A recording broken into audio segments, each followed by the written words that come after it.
নোটিফিকেশনের অপেক্ষায়। সন্ধ্যার আলো ধীরে ধীরে মুছে যাচ্ছে, আকাশে নীলচে অন্ধকার নেমে এসেছে। জুহি বারান্দার এক কোণে বসে আছে, হাতে ফোন। ফোনের স্ক্রিন মাঝে মাঝে জ্বলে উঠছে, কিন্তু সেই আলোতে তার মুখে শুধু হতাশার ছায়া। যার জন্য এই অপেক্ষা, সে এখনো কোনো বার্তা পাঠায়নি। জুহি জানে সে খুব ব্যস্ত, হয়তো কাজের ভিড়ে ডুবে আছে, হয়তো অন্য কারোর সঙ্গে কথা বলছে, কিন্তু অপেক্ষার একটা আলাদা ব্যথা আছে, সেটা চুক্তি মানে না। ফোনটা আবার খুলে দেখল সে।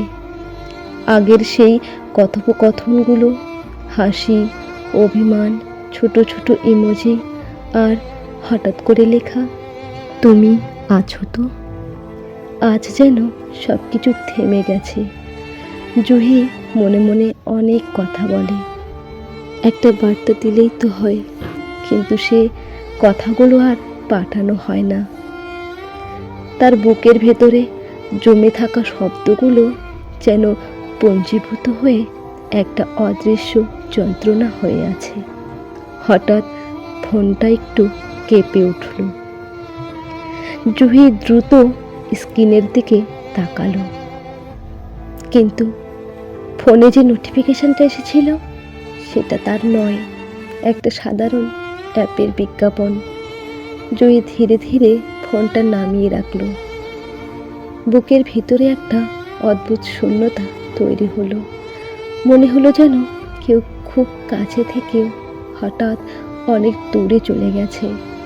তাদের শেষ কথাটা সে মনে করার চেষ্টা করলো। সেদিনও তো সব স্বাভাবিক ছিল, হাসি ছিল, ঠাট্টা ছিল, এমনকি বিদায় নেওয়ার সময় সে বলেছিল কাল কথা হবে, কিন্তু আজ সেই কাল যেন আসতেই চায় না।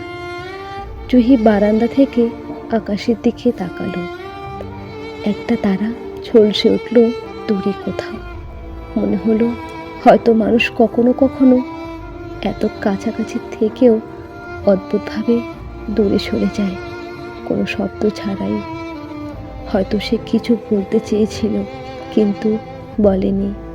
হয়তো সেই না বলা কথাগুলোর মধ্যেই তৈরি হয়েছে একটা অদৃশ্য দূরত্ব। ঠিক তখনই ফোনটা আবার কেঁপে উঠল। জয়ী একটু থেমে স্ক্রিনের দিকে তাকালো। এইবার কি সত্যি স্ক্রিনে তার নামটা ভেসে উঠল? জুহির বুকের ভেতরটা হঠাৎ কেঁপে উঠল। এতক্ষণ ধরে যে অপেক্ষা, যে অস্থিরতা, সব কিছু যেন এক মুহূর্তে থমকে গেল। সে মেসেজটা খুলল, কিন্তু সেখানে মাত্র কয়েকটা শব্দ, ব্যস্ত ছিলাম, পরে কথা বলি। এত ছোট একটা বার্তা, কিন্তু জুহির মনে হলো যেন অসংখ্য কথা তার ভিতরে জমে আছে, যেগুলো সে লিখতে পারছে না, সে টাইপ করতে পারছে না। আমি অনেকক্ষণ ধরে অপেক্ষা করছি। তারপর আবার সব মুছে দিল। আবার লিখল, কেমন আছো?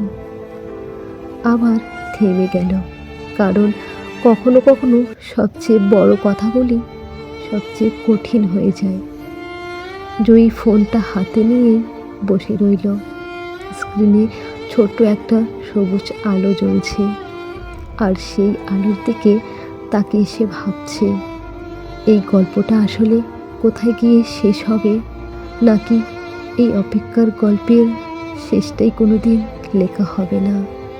হ্যালো বন্ধুরা, যদি গল্পটি ভালো লেগে থাকে আর পরের পার্ট জানতে ইচ্ছে থাকে, অবশ্যই কমেন্ট করে জানাবেন। আমি পরের পার্ট করার চেষ্টা করব। ধন্যবাদ সবাইকে।